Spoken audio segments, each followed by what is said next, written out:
মহাপুরুষের স্পর্শ মহাপুরুষের সঙ্গেই চলে যায়, অন্তত বস্তু জগতে থাকে না। বস্তু জগতের ধরে রাখবার শক্তি নেই। থাকলে মিশরের ফারাওদের মমিদের কল্যাণেই পুরনো মিশর বেঁচে থাকত। বুদ্ধের অস্থির ওপর স্তূপের কল্যাণে ভারতবর্ষের সকল দুঃখ দূরে যেত। ঈশ্বরের পুত্রের আবির্ভাবের পর প্রতিবেশীতে মিলে ইউরোপ জুড়ে এক অপরূপ প্রেমের রাজ্য গড়ে উঠত। এমনভাবে ইউরোপই বিশ্বযুদ্ধের কেন্দ্র হয়ে উঠত না। থাকে মহাপুরুষের স্মৃতি আর বাণী, মানুষের মনে মনে বয়ে চলে নদীর মতো। কিন্তু মনে যখন সংশয়ের ঝড় ওঠে, কোন দূর দিগন্ত থেকে বালি এসে জমা হয়, বা প্রখরতম গ্রীষ্ম জেগে ওঠে, মরুভূমি হয়ে ওঠে মন, তখন সে নদী স্রোত শুকিয়ে যায়, শুষে গিয়ে উত্তপ্ত বালুর চড়ার মতো হাহা করে। ঠিক তেমনইভাবে কৃষ্ণস্বামীর মন প্রখর তৃষ্ণায় হাহাকার করছে। কোনো ক্রমেই তিনি রিনা ব্রাউনের কথা ভুলতে পারছেন না। কি করে পারবেন? এই রিনা দেখে সেই রিনাকে ভুলবেন কি করে? মরুভূমির মধ্যে যে নদীটি আগে বইত, তার স্মৃতি কি ভোলা যায়? বিষ্ণুপুরের লাল বাঁধের ধারে পাথরখানিকে ছুঁয়ে বসেই ভাবছিলেন কৃষ্ণস্বামী। মনে পড়ছে রিনার সেই মূর্তিমতী সান্ত্বনার মতো মূর্তি। দীর্ঘ কৃষ্ণপক্ষের ঘেরের মধ্যে জলবড়া বড় বড় দুটি চোখ, সজল চোখে কৃষ্ণেন্দুর দিকে তাকিয়ে বলেছিল, you are heartless, you are heartless Krishnendu. I did not know, never thought it even. কথাটা রিনা বলেছিল কৃষ্ণের মাতৃবিয়োগের পর। ছবিটা জল জল করছে। মা হঠাৎ হার্ট ফেল করে মারা গিয়েছিলেন। কৃষ্ণেন্দু টেলিগ্রাম পেয়ে তাকে দেখতে পায়নি। 15-20 দিন পর শ্রাদ্ধ শান্তি সেরে কামানো মাথা নিয়ে কলকাতায় ফিরেছিল। বন্ধুরা জানত, কিন্তু রিনাকে বলে যাওয়ার কথা মনে হয়নি, কারণ এর মধ্যে কয়েক মাসেই খানিকটা দূরে চলে এসেছিল সে। বৈজ্ঞানিক পন্থায় মনোজগতে রিনার কাছ থেকে দূরে সরেছিল সে, সুকৌশলে। ডাক্তার সে। একালের ডাক্তারিতে মানুষত্ব পড়তে হয়, এক নাগাড়ে 90 দিন। মনকে বেঁধে রাখলে, দূরে সরিয়ে রাখলে মনের আকর্ষণের সূত্র ক্ষীণ জীর্ণ হয়। বন্ধুর বধূ সম্পর্কে আসক্তিহীন হবার জন্যই সে সংকল্প করে তাই করেছিল। রিনা ক্লেটনের মনোনীতা, তারও বাবা মা আছেন। হাসপাতালে পলি ব্রাউনের সঙ্গে দেখা হতো, তার সঙ্গে কথা বলতো, কিন্তু তাও যথাসাধ্য কম। রিনার কথা তুলতই না। মাতৃশ্রাদ্ধ সেরে ফেরার পর তার কামানো মাথা দেখে পলি ব্রাউন সবিস্ময়ে প্রশ্ন করেছিল, কি হয়েছে কৃষ্ণেন্দু? এনি মিসঅ্যাপ? আমার মা মারা গেছেন? বাবা মা মারা গেলে তোমরা মাথা কামাও? হ্যাঁ মিসেস ব্রাউন, আমার মা হঠাৎ হার্ট ফেল করে মারা গেছেন, আমি দেখতে পাইনি।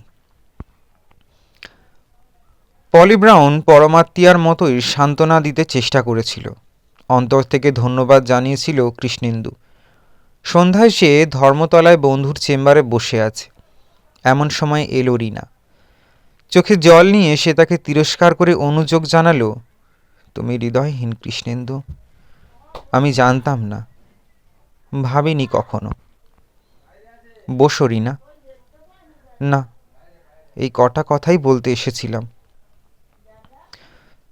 তোমার মায়ের মৃত্যু সংবাদ পেয়ে সেদিন একটা খবরও দাওনি, এত পর ভেবেছ? তার হাত ধরে তাকে আটকে কৃষ্ণেন্দু বলেছিল, আমার অপরাধ আমি স্বীকার করছি। তখন বসেছিল রিনা। সেদিন শুধু তার মায়ের কথাই জিজ্ঞাসা করেছিল, এবং কৃষ্ণেন্দু সত্যই কেঁদেছিল।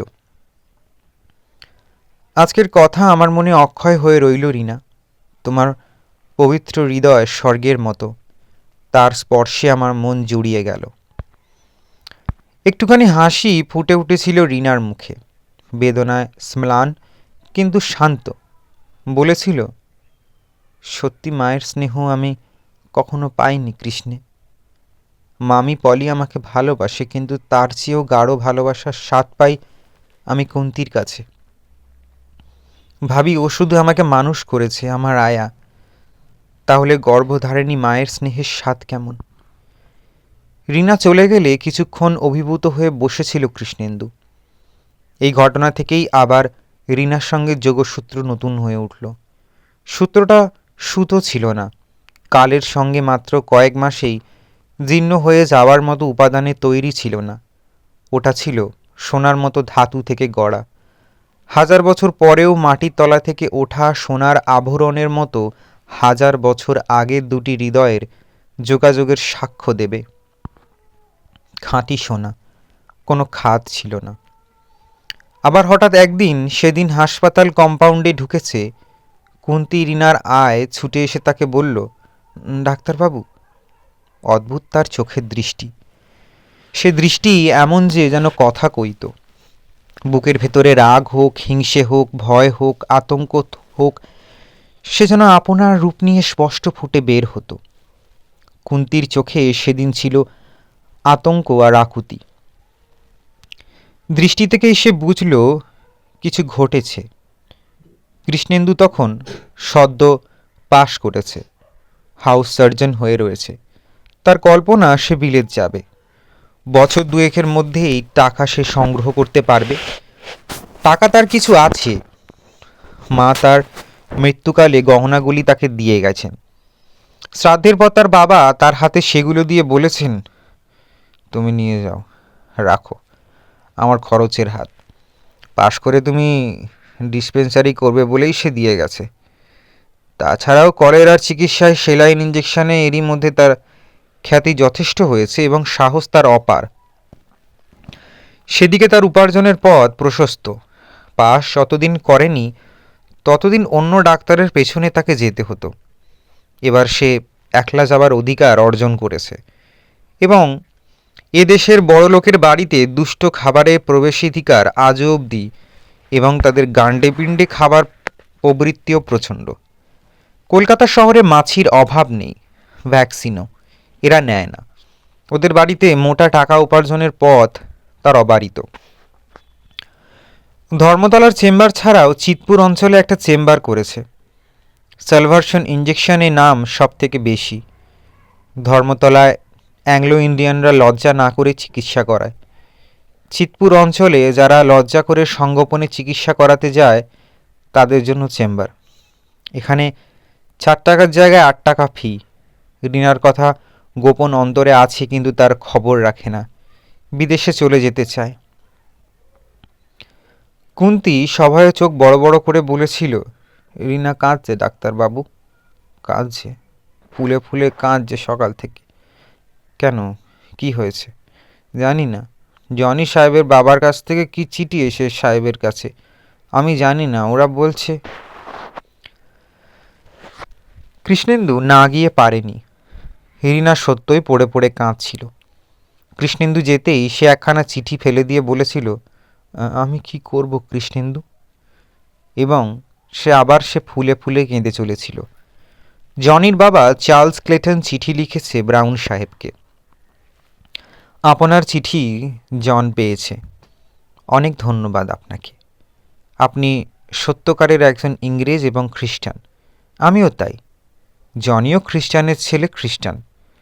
রিনাকে বিবাহ করা নিয়ে সে যখন আপনাকে একখানা চিঠি লিখতে উদ্যত হয়েছিল, তখনই আপনার চিঠি সে পায়।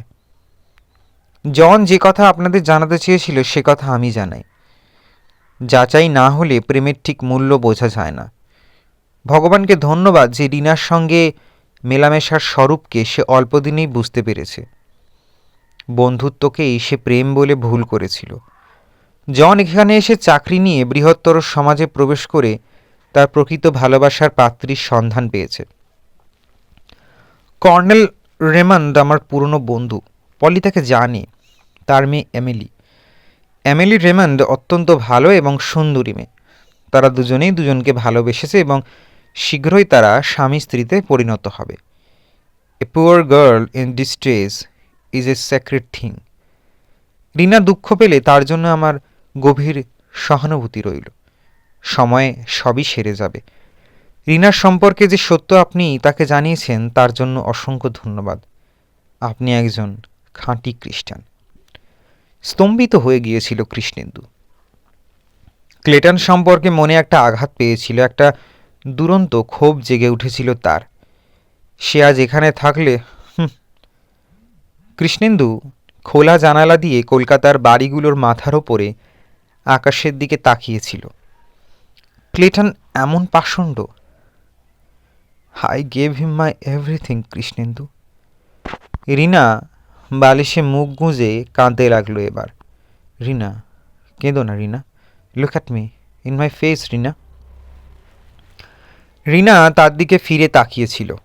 মৃদু বিষণ্ণ হেসে বলেছিল, তুমি যদি আজ আমাকে উথিলোর মতো গলা টিপে মেরে ফেলতে পারো কৃষ্ণেন্দু। এক মুহূর্তে কি হয়ে গিয়েছিল। একটা প্রকাণ্ড উঁচু বাঁধকে টলতে টলতে হেলে ঢলে সশব্দে ভেঙে ভূমিসাৎ হতে কেউ দেখেছে? ঠিক তেমনইভাবে বাঁধ ভেঙে পড়ল, আর উন্মত্ত জলস্রোত কাঁপিয়ে পড়ার মতো জীবনের সকল আবেগ যেন মুহূর্তে মুক্তি লাভ করল। রিনা, রিনা, আমি তোমাকে ভালোবাসি। কথা কটি তার মুখ থেকে বেরিয়ে এসেছিল। অবশ্য সে উন্মাদের মতো রিনার বুকের ওপর পড়ে তাকে জড়িয়ে ধরেছিল। রিনা, আই লাভ ইউ। আমি তোমাকে ভালোবাসি রিনা। রিনা মাই লাভ, আমার সব রিনা, আমি তোমাকে ভালোবাসি। মৃদু অস্ফুট কণ্ঠে রিনা শুধু বলেছিল, কৃষ্ণেন্দু, মাই কৃষ্ণেন্দু, আমি তোমাকে ভালোবাসি রিনা। সে শুধু বলেছিল, কৃষ্ণেন্দু, মাই কৃষ্ণেন্দু, মাই কৃষ্ণেন্দু। তারপর মুখের ওপর মুখ রেখে দীর্ঘক্ষণ তার স্তব্ধ হয়ে গিয়েছিল। দীর্ঘক্ষণ পর কৃষ্ণেন্দু বলেছিল, আমি আর দেরি করতে চাই না, যত শিগগির হয় বিয়ে করতে চাই। কাল এসে আমি তোমার বা আমাকে বলবো।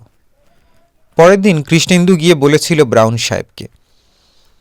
ব্রাউন তার মুখের দিকে তাকিয়ে বলেছিল, ইউ সি মিস্টার গুপ্তা, আমি একজন ইংরেজ, তার চেয়েও বেশি আমি একজন খ্রিস্টান।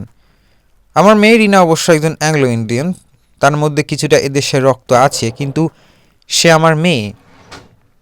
আজকালকার দিনের মতো 3 আইনে রেজিস্ট্রি করে বিয়েতে আমি রাজি নই, সেও হবে না। সে আমার চেয়ে বেশি খ্রিস্টান ধর্মে অনুরাগী। তোমাকে আমি জানি, তুমি কৃতি মানুষ, সাহসী এবং সৎ লোক। বিয়েতে আমার অমত নেই, কিন্তু তোমাকে খ্রিস্টান হতে হবে। খ্রিস্টান হতে হবে? স্তম্ভিত হয়ে গেল কৃষ্ণেন্দু। এতটা ভাবেনি সে। ধর্ম সে মানে না। সেখানে ধর্মান্তরের কথা হয়তো কিছুই নয়, তবু একটা যেন প্রচণ্ড আঘাত অনুভব করল। ভেবে দেখো ইয়াং ম্যান, কাল এসে উত্তর দিও। কাল না পারো কয়েকদিন পর। কৃষ্ণেন্দু মাথা হেঁট করে ভাবতে ভাবতে ফিরছিল।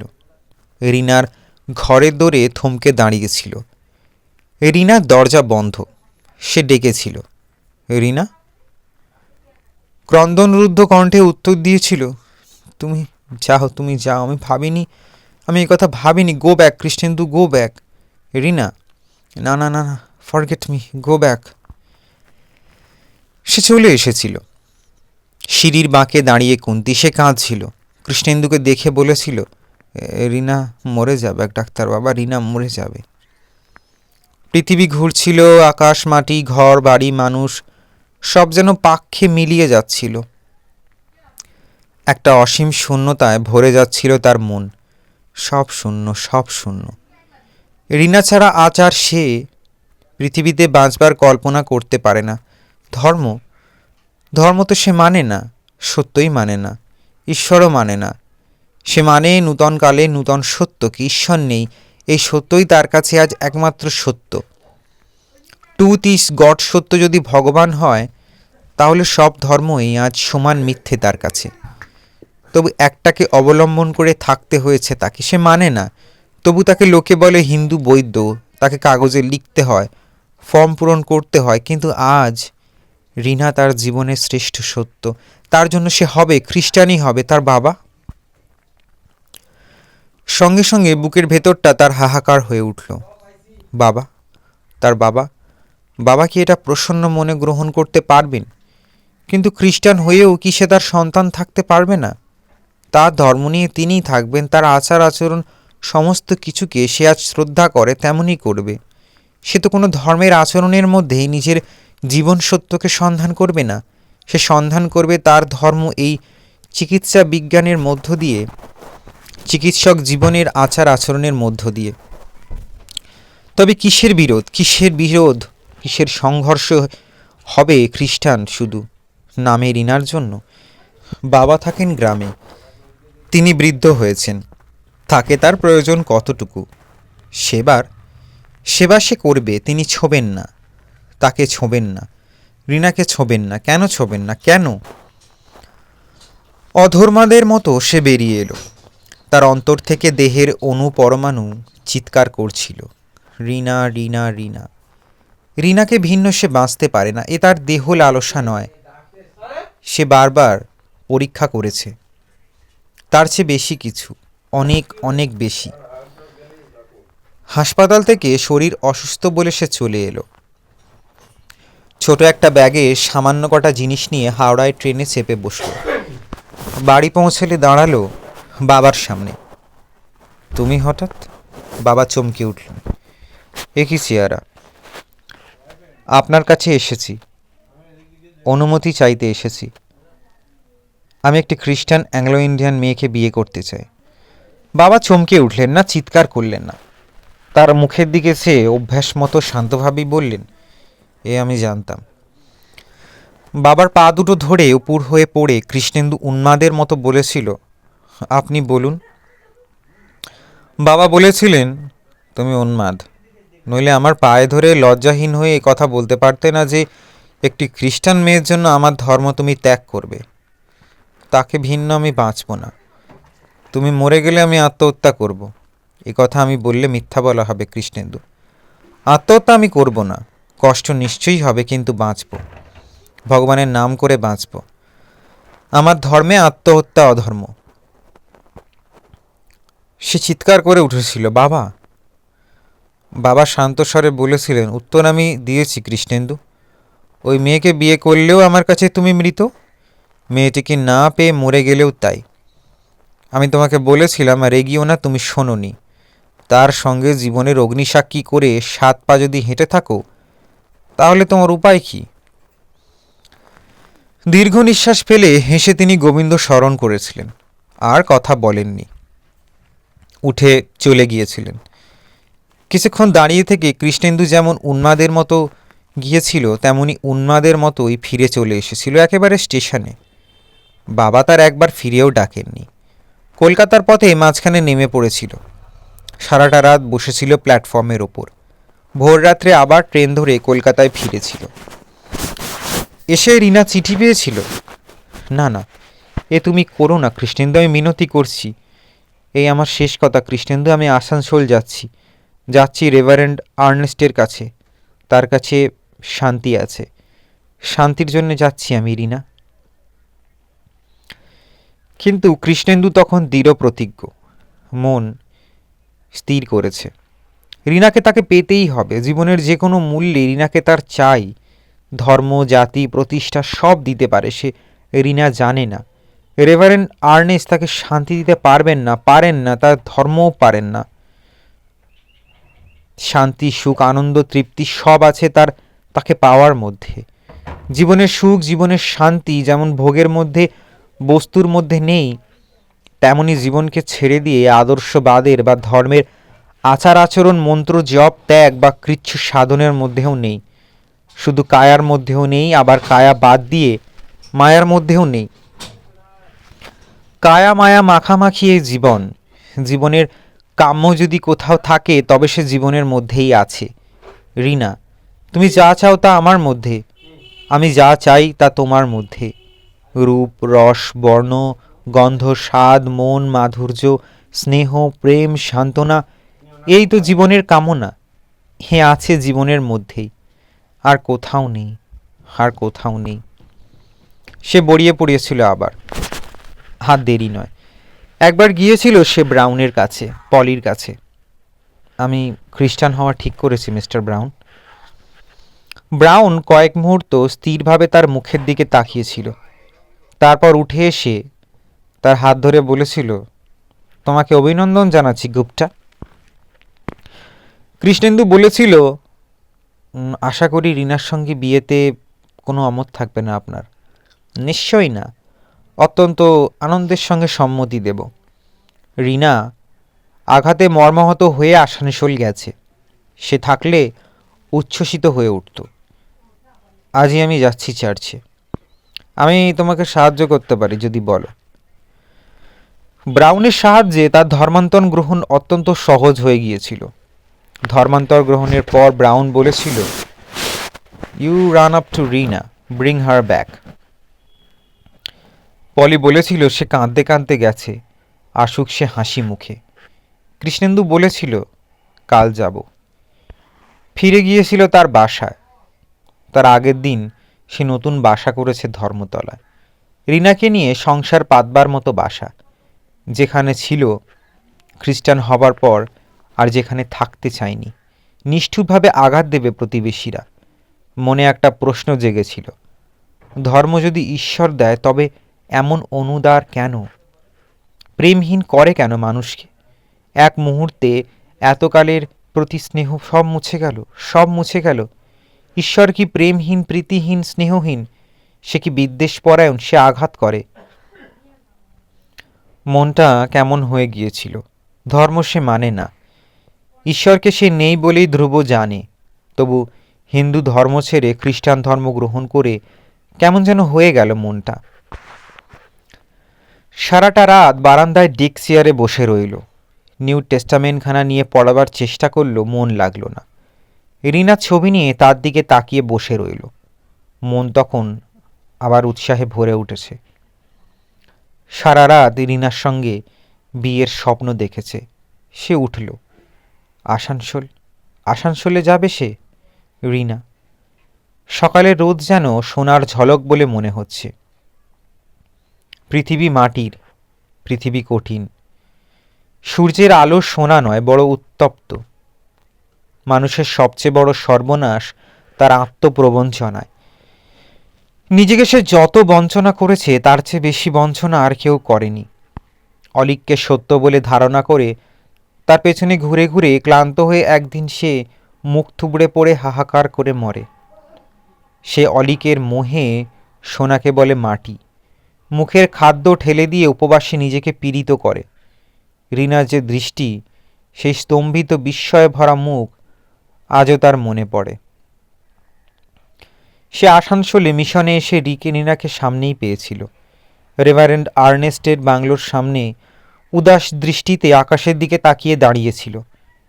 কৃষ্ণেন্দু উল্লাসে উচ্ছ্বসিত হয়ে তাকে ডেকেছিল দূর থেকে, রিনা, রিনা। রিনা চমকে উঠেছিল, অস্বরে বলেছিল, কৃষ্ণেন্দু। হ্যাঁ রিনা, আমি কাল ব্যাপটাইজড হয়েছি। আমি তোমাকে নিতে এসেছি, আর কোনো বাধা নেই, তুমি আমার, ইউ আর মাইন। রিনার বিচিত্র রূপান্তর ঘটতে লাগলো। কৃষ্ণেন্দু তার হাত ধরতে গিয়ে থমকে গেল। রিনা যেন কেমন হয়ে যাচ্ছে। নিষ্পলক দৃষ্টি স্থির হয়ে গেছে, তার মুখের ওপরেই নিবদ্ধ। তবু যেন সে তাকে দেখছে না। যৌবন মাধুর্যে অপরূপ তার মুখখানিতে কি লেখা যেন ফুটছে। কপালে দুটি ঠোঁটে ক্ষীণ রেখায় স্তম্ভিত বিস্ময়ের সঙ্গে আরও দুর্ভেদ্য কিছু যেন ফুটে উঠেছে সমস্ত কিছুতে। তার মধ্যে আশ্চর্য দৃঢ়তা এবং আশ্চর্য আরও কিছু, মহিমা। হ্যাঁ তাই। ধীরে ধীরে রিনা বলেছিল, খ্রিস্টান হয়েছ আমার জন্য? হ্যাঁ রিনা। তোমার ধর্ম, তোমার ঈশ্বর ত্যাগ করেছ? ছি ছি রিনা, কি বলছো? তুমি বুঝতে পারছো না কি ভয়ানক? রিনা, আমি তোমার জন্য জীবন দিতে পারি রিনা। লাইফ ইজ মর্টাল, জীবন নশ্বর, একদিন তা যাবেই। অসংখ্য জীবন অহরহ যাচ্ছে কৃষ্ণেন্দু, ইচ্ছে করে মানুষ মরছে, বিষ খাচ্ছে, গলায় দড়ি দিচ্ছে, মানুষ মানুষকে মেরে নিজে মরছে। কৃষ্ণেন্দু, সেদিন এখান থেকে কিছু দূরে হাজারিবাগে একজন বাঘ মারতে গিয়ে বাঘের হাতে মরেছে। জন ক্লেটনও হয়তো কোনো যুদ্ধে গুলির সামনে দাঁড়িয়ে প্রাণ দেবে, বাধ্য হয়ে দেবে। এমন জীবন দেওয়াটা নেশার ধর্ম কৃষ্ণেন্দু। আমার প্রভু জীবন দিয়েছিলেন ঈশ্বরের জন্য, ধর্মের জন্য। তুমি আমার জন্য তোমার সেই ধর্ম, তোমার বিশ্বাসের ঈশ্বরকে ত্যাগ করলে Krishnendu, for a girl, for this eyes of mine which you so adore. Krishnendu প্রথমটায় বিচলিত হয়ে গিয়েছিল রিনার এই আকস্মিক আক্রমণে। রিনাকে সেই প্রথম দেখেছে, ধর্মান্ধতায় উগ্র উন্মাদ। সে নিজেকে সংবরণ করে এবার বাধা দিয়ে বলেছিল, don't be silly Rina. Silly? প্রদীপ্ত হয়ে উঠেছিল রিনা। দৃঢ় স্বরে কৃষ্ণেন্দু বলেছিল, ইয়েস সিলি, কারণ কোনো একটা ধর্মকে মানুষ অবলম্বন করে রিনা। ওই ধর্মকে অতিক্রম করে সর্বজনীন মানববন্ধু ধর্মে উপনীত হওয়ার জন্য। এই ধর্মের গোঁড়ামি আর বন্ধনের মধ্যে বন্দির মতো বাধা থাকবার জন্য নয়। ইয়েস মানি, শুনেছি, কিন্তু বুঝতে পারি না, না পারি। এটুকু বলতে পারি যে যারা ওখানে পৌঁছতে চেষ্টা করে তারা একটি মানুষকে পাওয়ার জন্য সে তপস্যা করে না, তপস্যা করে সব মানুষকে আপনজন বলে পেতে। একটি নারীর কাছে নিজেকে সমর্পণ করে না কৃষ্ণেন্দু, সকল জনের কাছে নিজেকে বিলিয়ে দেয়, ঠেলে দেয়। ঈশ্বর বড় পবিত্র, বড় মূল্যবান, তাকে তুমি ত্যাগ করলে কৃষ্ণে আমার জন্য? না না, কি বলছো তুমি রিনা? রিনা আবার স্থির দৃষ্টিতে তার দিকে তাকিয়ে রইল। রিনা রিনা বলল, না, আমার জন্য নয়। যে সৌন্দর্য তুমি ভালোবাসো সেই সৌন্দর্যময় একটি নারীর জন্য। কণ্ঠস্বর তার রুদ্ধ হয়ে আসছিল, চোখ দিয়ে জল গড়িয়ে এলো এবার। ব্যাকুল হয়ে কৃষ্ণেন্দু তার হাত ধরে বলল, রিনা ছেড়ে দাও, leave me, don't touch me, please please. Rina নিরুচ্ছ্বাস কান্না কাঁদতে কাঁদতে রিনা বলল, তুমি ভয়ঙ্কর কৃষ্ণেন্দু, তুমি ভয়ঙ্কর। একটি নারীর জন্য তুমি তোমার ঈশ্বরকে ছাড়তে পারো কৃষ্ণেন্দু? আমার চেয়ে সুন্দরী নারী অনেক আছে, তাহলে তাদের কাউকে যখন দেখবে, সংস্পর্শে আসবে, সেদিন আমাকেও তুমি ছুঁড়ে ফেলে দেবে তুচ্ছ বস্তুর মতো। তোমার যে ঈশ্বরকে তোমার একান্ত আপনার বলে এতদিন জেনে এসেছো, ভালোবেসে ছবি এঁকেছো, ডেকেছো, অভয় পেয়েছো, ওহ তুমি যাও। আমি তোমাকে ভালোবাসি, কিন্তু না, বিবাহ করতে আমি পারবো না, তুমি ভয়ঙ্কর। কৃষ্ণেন্দু স্তম্ভিত হয়ে বিস্ময়ে তার দিকে তাকিয়েছিল। প্রতিটা কথা তাকে যেন বিদ্ধ করছিল সূচের মতো। একটু থেমে রিনা আবার বলল, তোমার বাবা যদি আমায় বলেন তোমার জন্য আমাকে আমার ধর্মের সঙ্গে আমার ঈশ্বরকে ত্যাগ করতে হবে, তবে আমি তা পারি। না না না, তুমি যাও, তুমি যাও। বলেই সে যেন ছুটে পালিয়ে গেল। একটা আতঙ্ক যেন তাকে তাড়িয়ে নিয়ে গেল। পাথর হয়ে গেল কৃষ্ণেন্দু, স্থির স্তব্ধ হয়ে দাঁড়িয়ে রইল। পৃথিবী শূন্য হয়ে গেছে, হয়ে গেছে অর্থহীন। তার কেউ নেই, কিছুই তার নেই। কি করবে সে? বারান্দায় দাঁড়িয়েছিলেন বৃদ্ধ পাদ্রী। তিনি বোধহয় দুজনের কথার মধ্যে আসতে চাননি। তিনি এবার এগিয়ে এলেন। Young man, good morning father. সে সচেতন হয়ে উঠল এতক্ষণে। গুড মর্নিং, বসবে, বিশ্রাম করবে? থ্যাংক ইউ ফাদার, অনেক ধন্যবাদ। তার প্রয়োজন নেই, আমি নেক্সট ট্রেন ধরতে চাই। ফাদার বললেন, কোথায় যাবে তুমি? তোমার মনের অবস্থা আমি জানি। সে বলেছিল, জানেন না ফাদার, আমিও জানি না, আমি ভেবে দেখব।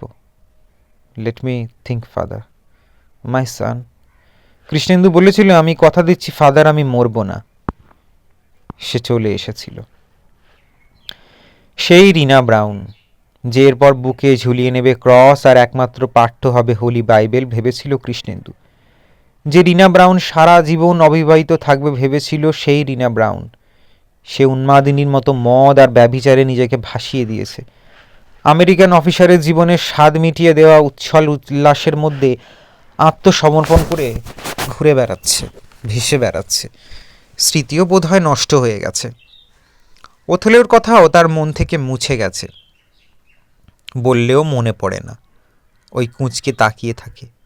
অন্তরের অন্তঃস্থল থেকে সহ্য করতে না পারার ইঙ্গিত ফুটে ওঠে তিক্ত দৃষ্টির মধ্যে। আর কৃষ্ণেন্দু, সে কৃষ্ণস্বামী হয়ে এই অরণ্য অঞ্চলে রোগীর চিকিৎসা এবং কুষ্ঠ রোগীর সেবার মধ্যে নিজেকে বিলিয়ে দিয়েছে। রীনা বলেছিল বিশেষ ধর্মকে অতিক্রম করে মানুষ নির্বিশেষে মানব ধর্মে পৌঁছেছে। মানুষ একজনের জন্য নয়, একটি নারীকে বা একটি পুরুষকে পাওয়ার জন্য নয়, সকল মানুষকে আপনার বলে পাবার জন্য। শুধু রেভারেন্ড কৃষ্ণেন্দু গুপ্ত সে নয়, সে খ্রিস্টান, সে ভারতীয় সন্ন্যাসী রেভারেন্ড কৃষ্ণস্বামী। যে ঈশ্বরকে উপেক্ষা করার জন্য রীনা তাকে ভয় করেছিল, সেই ঈশ্বরকে তাকে পেতে হবে। তাকে খুঁজেছে, তার সন্ধান সে পেয়েছে। মানুষের বস্তুময় দেহের মধ্যে তাকে তপস্যারত দেখেছে। চিদ বিভ্রান্তিকর মহাসত্তা, বিরাট মহাসত্তায় উপনীত হবে মানুষ। শুদ্ধ পবিত্র মমতায় কোমল, সত্যে নির্মল, প্রেমে পরিশুদ্ধ, অহিংস। এই যুদ্ধের মধ্যেও সে তপস্যাকে ডুবিয়ে নিঃশেষ করতে পারেনি। তামসীর মতো সে তাকে গ্রাস করতে গিয়েও পারছে না। বিচিত্র বিষয় এই যে তাকে সেই ঈশ্বর সন্ধানী দেখেই সেই রীনা আজ ভয় পেল, সংকুচিত হয়ে গেল, হিংস্র হয়ে উঠল মানুষ থেকে সরীসৃপের মতো। আশ্চর্য সেই নির্মল আলোক সন্ধানী রীনা আজ ওই যুদ্ধের মধ্যে যে উন্মাদিনী তামসী নিজেকে প্রকট করেছে। সে গ্রাস করতে চায় সমস্ত তপস্যাকে, হত্যা করতে চায় ঈশ্বরকে। সেই তামসীর সে কৃতদাসী, ক্রিয়া সঙ্গিনী, প্রেতিনী, হয়তোবা তারই প্রতীক। হে ভগবান, ও গড! রীনা হঠাৎ জিপের গর্জনে তার চিন্তাসূত্র ছিন্ন হয়ে গেল। জিপ! তিনি ত্রস্ত হয়ে পড়লেন। জিপের সঙ্গে রীনার অস্তিত্ব যেন মনের মধ্যে জড়িয়ে গিয়েছে, বিদ্যুৎ চমকের সঙ্গে মেঘ গর্জনের মতো। তিনি উঠে পড়লেন। হঠাৎ নজরে পড়ল জোড় বাংলা মন্দিরের মাথায় মিলিটারি পোশাক পরা কারা ঘুরছে। দেখছে বাইনোকুলার দিয়ে প্রমোদ ভ্রমণ আর উল্লাস, উশৃঙ্খলতা আর উন্মত্ততা। তামসী রীনা সঙ্গে আছে নিশ্চয়। ভয়ার্কের মতো কৃষ্ণস্বামী উঠলেন, পাকা রাস্তায় নয়, মাঠে মাঠে এসে বনের পথ ধরে। হঠাৎ থমকে দাঁড়ালেন। রীনা তার ঈশ্বর তাকে দিয়ে নিজের জীবনে নিঃস্ব হয়ে গেলে কি? তার অবিশ্বাস, তার রিক্ততার তিক্ততায়, হাহাকারে, ভয়ঙ্করতায়।